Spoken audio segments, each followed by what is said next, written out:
Hello friend and अस्सलाम वालेकुम। Welcome to easy learning 700। ये एम जी टी 611 के लेक्चर सीरीज़ है जिसके अंदर आज हम लेक्चर 13 तक आ चुके हैं और जिसके अंदर हम पढ़ेंगे कंटीजेंट कॉन्ट्रैक्ट और performance of the contracts. Start करते हैं। कंटीजेंट कॉन्ट्रैक्ट का मतलब कोई चीज़ जैसे कि टू डू करना, नॉट टू डू ना ही करना, और if the event is collateral, जो इवेंट है वो कोलेटरल टू सच कॉन्ट्रैक्ट और डज नॉट हैपन, अगर वो कॉन्ट्रैक्ट वो इवेंट हो जाए या ना हो उसे हम कंटीजेंट कॉन्ट्रैक्ट कहते हैं। जैसे इसके अंदर मिसाल दे दिया है कि एक इंश्योरेंस कंपनी है, वो मिस्टर जैड से कॉन्ट्रैक्ट कर रही है, यानी कि मिस्टर जैड जो है वो इंश्योरेंस कंपनी से कॉन्ट्रैक्ट कर रहे हैं कि इफ़ अगर उनकी गाड़ी जो है वो लेफ्ट बाय थीफ, यानी उनकी गाड़ी जो है वो चोर चुरा लें।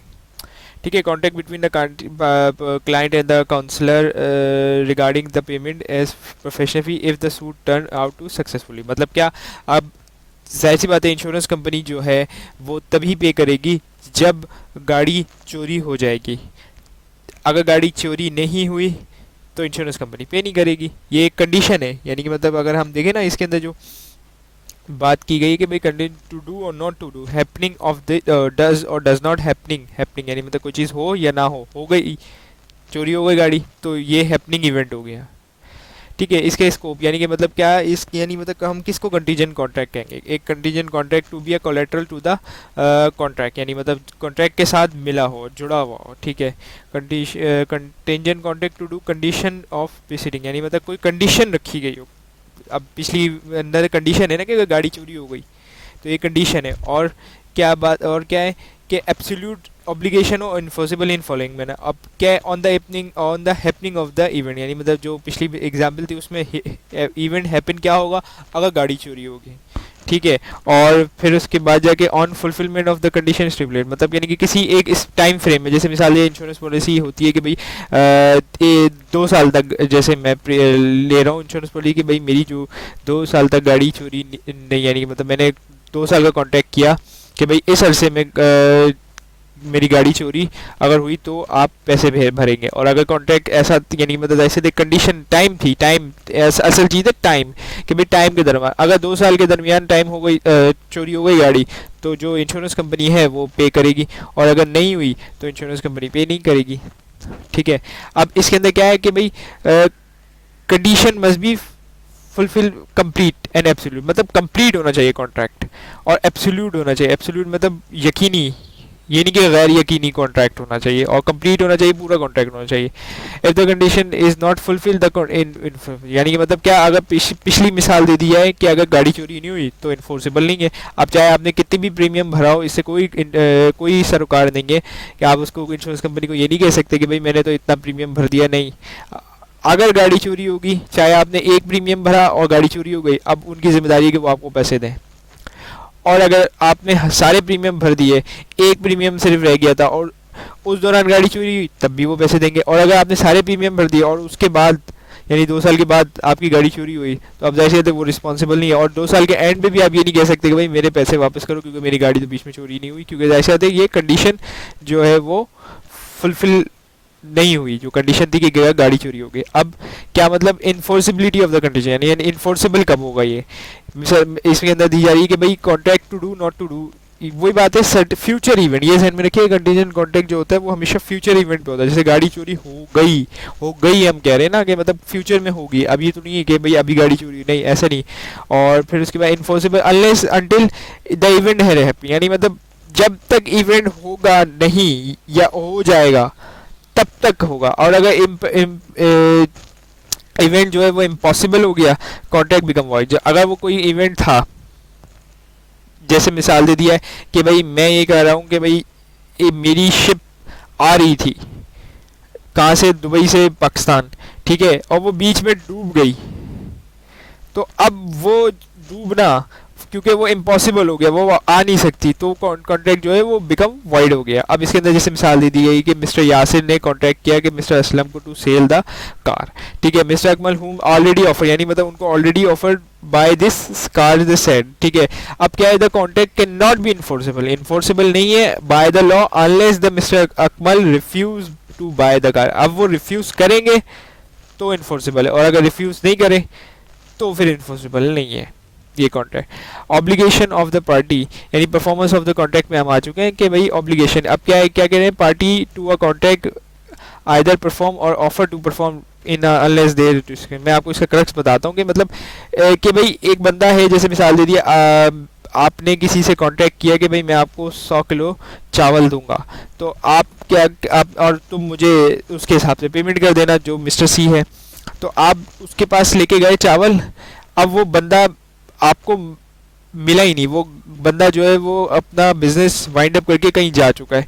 तो आपने तो परफॉर्म, यानी मतलब या तो परफॉर्म किया, अगर वो बंदा वहाँ था उसने एक्सेप्ट कर लिया तो परफॉर्म हो गया, अब उसके हिसाब से वो पैसे आपको देगा, ठीक है। और ऑफर, आपने ऑफर किया, यानी मतलब आपने कोशिश करी परफॉर्म करने की, वो अलग बात है कि परफॉर्म नहीं हो पाया, वो कॉन्टैक्ट क्यों, क्योंकि वो बंदा या तो बिजनेस छोड़ के जा चुका है या फिर वो बंदा आपको मिला ही नहीं जिसको आपको देना था, ठीक है। और अनलेस एंड अनटिल, यानी मतलब कोई चीज़ अनलेस के वो किसी, यानी कि एक्सक्लूसिव लॉ ऑफ प्रोविजन, यानी किसी लॉ के अंदर हो या फिर कोई और अदर लॉ उसको रोक दे, ठीक है। अब a promisor is bind representative of this, यानी कि मतलब क्या, अब जैसे मिसाल दे दिया है कि मिस्टर ए ने मिस्टर बी को 100 किलो चीनी की बोरियां देनी थी। अब जो मिस्टर ए हैं उनका इंतकाल हो गया, वो डेथ हो गई उनकी, ठीक है। तो अब जो उनका रिप्रेजेंटेटिव है ना, वो ये नहीं कह सकते कि भाई नहीं ये उसका कॉन्ट्रैक्ट था वो जाने, नहीं नहीं ऐसा नहीं है। वो परफॉर्मेंस मांग, मिस्टर बी जो है वो परफॉर्मेंस मांग सकता है, और जो मिस्टर ए के रिप्रेजेंटेटिव हैं वो बाइंड है उसको परफॉर्मेंस को करने के, चाहे वो जो मिस्टर ए था वो डेथ भी हो जाए, कोई फ़र्क नहीं पड़ता इससे, उनकी डेथ से, क्योंकि परफॉर्मेंस जो है वो कॉन्ट्रैक्ट जो है वो वैलिड है, ठीक है। इलस्ट्रेशन के अंदर भी यही बात है कि भाई mister X promise to deliver the goods to against the specific amount. अब मिस्टर एक्स जो है वो इंतकाल कर गए, ठीक है, डिलीवरी स्पेसिफिक, यानी मतलब स्पेसिफिक डे में। अब mister X bound to deliver, यानी कि मतलब जाहिर सी बात है मिस्टर एक्स बाउंड है कि वो उनको देंगे, ये वही बात मिसाल दी। अब contract payment of 1 million date arrival, अब जो शिप थी वो संक हो गई, तो अब मिस्टर ए ने क्या कॉन्ट्रैक्ट किया था कि भाई जो शिप है वो अराइवल करेगी कि मैं 1 मिलियन दूंगा। अब शिप तो वो संक हो गई, यानी कि डूब गई, ठीक है। तो इन्फोर्सिबिलिटी अब नहीं हो सकती, जैसे वो डूब गई तो कैसे होगी इन्फोर्सिबिलिटी, ठीक है। अब consequences of refusal to accept the offer performance, मतलब क्या, अगर किसी बंदे ने परफॉर्मेंस की, यानी कि मतलब आप लेके पहुंचे और सामने वाले ने जो है वो एक्सेप्ट ही नहीं की, मतलब क्या, when a promisor made promise, अब क्या है इसका मैं आपको बताता हूँ कि offer does not has been accepted. अब ऑफर नहीं है, the promisor is not responsible for non perform. अब जाहिर सी बात है आप तो भाई आटा चीनी लेके पहुंचे ना, तो अब आप तो नॉन परफॉर्मेंस के जिम्मेदार नहीं है ना, ठीक है। लेकिन एक चीज़ है कि आप, और nor nor does not lose the rights, यानी आपने अपने कॉन्ट्रैक्ट के राइट भी नहीं खोए। अगर आपने परफॉर्मेंस की और सामने वाले ने रिफ्यूज़ कर दिया, तो आप ना तो आप रिस्पॉन्सिबल है इस चीज़ के नॉन परफॉर्मेंस के, और ना ही आप के ऊपर जो आपके जो राइट्स थे कॉन्ट्रैक्ट के अंदर उसको इन्फोर्स भी आप करवा सकते हैं। आपको महरूम नहीं कर सकता कोई भी कि आप अपने राइट्स जो है वो कॉन्ट्रैक्ट में जो थे वो महरूम कर सके, ठीक है। Consequences of refusal to accept the offer performance, मतलब क्या, every such offer must be fulfil in the following, अच्छा फॉलोइंग मैनर्स के अंदर, ये भी नहीं कि अब ये नहीं कि आप, मैं बताता हूँ इसको कैसे, ये आपने कंडीशन रख दी भाई मैं आऊँगा, तो जैसे कॉन्ट्रैक्ट के अंदर कोई एक कंडीशन आपने रख दी कि भाई मैं जैसे आप 100 किलो चीनी लेके जा रहे थे, आपने कंडीशन रख दी कि भाई मुझे मैं तो लेके आ रहा हूँ, लेकिन इसकी जो ट्रांसपोर्ट फीस है वो तुम्हें देनी पड़ेगी, और आप जो है वो अच्छी सी वीआईपी सी गाड़ी लेके चले गए और उसकी जाहिर से ट्रांसपोर्ट कॉस्ट भी ज़्यादा हो गई, तो अब वो सामने वाले से आपने कंडीशन रख दी कि भाई ऐसे करोगे तो मैं आऊँगा। कोई कंडीशन नहीं है, अनकंडीशनल होनी चाहिए, और प्रॉपर टाइम प्रॉपर प्लेस, यानी कि मतलब, और reasonable opportunity direct to person. मैं इसका आपको क्रक्स बताता हूँ कि ये नहीं कि आप उस बंदे के पास रात के 3 बजे पहुँच गए, बल्कि रात के 3 बजे आपने उस बंदे को कॉल की कि मैं आपकी चीनी डिलीवर करने आ रहा हूँ, ठीक है, और आप मुझे किसी सुनसान सड़क का नाम आपने बता दिया कि वहाँ पे मिलो, मैं वहाँ पे चीनी डिलीवर करूँगा। तो जो सामने वाला बंदा है वो भी बोलेगा भाई क्या दिमाग सही है कि भाई ये क्या चक्कर है, रात के 3 बजे मुझे कॉल कर रहा है, और ना तो ये प्रॉपर टाइम है, कोई टाइम नहीं है भाई, बिजनेस आवर्स के अंदर डिलीवरी करे अगर करनी है, और मेरे गोदाम पे करे, ठीक है, ये कौन सी सुनसान सड़क पे जाके मुझे बोल रहा है कि भाई ये डिलीवर मैं यहाँ पे आगे करूँगा, तो सही है। और reasonable opportunity to assess that the person has able to willing to do and hold is bound to be, यानी मतलब उसके बाद रीजनेबल अपॉर्चुनिटी उसको दे कि भाई वो एक्सेप्ट कर सके। अब ये नहीं कि आप उसको बिल्कुल ही सुनसान जगह पे बुला के आप उसको बोले कि भाई यहाँ से डिलीवरी ले लो, ऐसा नहीं होना चाहिए इसके अंदर। ठीक है, अब क्या है, if the consequences of refusal to accept the offer performance, क्या मतलब if the offer is an offer deliver to anything promise that reasonable opportunity to seem that the thing is promised to bound, मतलब क्या, अब जैसे मिसाल दे दी, आप एक बंदे को एक बंदा आपको चीनी देने आ रहा है, ठीक है, वही 100 किलो चीनी की मिसाल ले लें, ठीक है, तो आपके पास राइट है कि भाई आप देख सकें कि भाई ये जो 100 किलो चीनी लेके आ रहा है, तो एक एक मतलब बोरी देखें कि भाई ये चीनी ही लेके आ रहा है, पता चले आटा लेके तो नहीं आ गया। ठीक है, तो रीजनेबल अपॉर्चुनिटी है कि आप उसको देख सकते हैं। ठीक है, और कि भाई ये चीनी लेके आ रहा है, 100 किलो चीनी लेके आ रहा है, क्यों, जाहिर सी बात है अगर उसने ये किया कि भाई 100 किलो चीनी के बजाय 90 किलो चीनी ले आया, 10 किलो आटा ले आया, तो भाई आपने तो आटा मंगवाया ही नहीं था। ठीक है, तो आपका रीजनेबल अपॉर्चुनिटी है कि आप देख सकते हैं कि वो चीनी लेके आ रहा है या फिर वो कोई और सामान भी लेके आ रहा है। अब एन ऑफर टू वन और several joint provision is the same legal consequences of the all of them, मतलब क्या अगर एक बंदा कॉन्ट्रैक्ट के अंदर हो या फिर एक से ज़्यादा बंदे हो, तो उनके पास same legal consequences of all of them, same legal rights होते हैं। ये नहीं होता कि एक बंदे का आधा राइट है एक बंदे का पूरा राइट है, नहीं, ऐसा नहीं होता।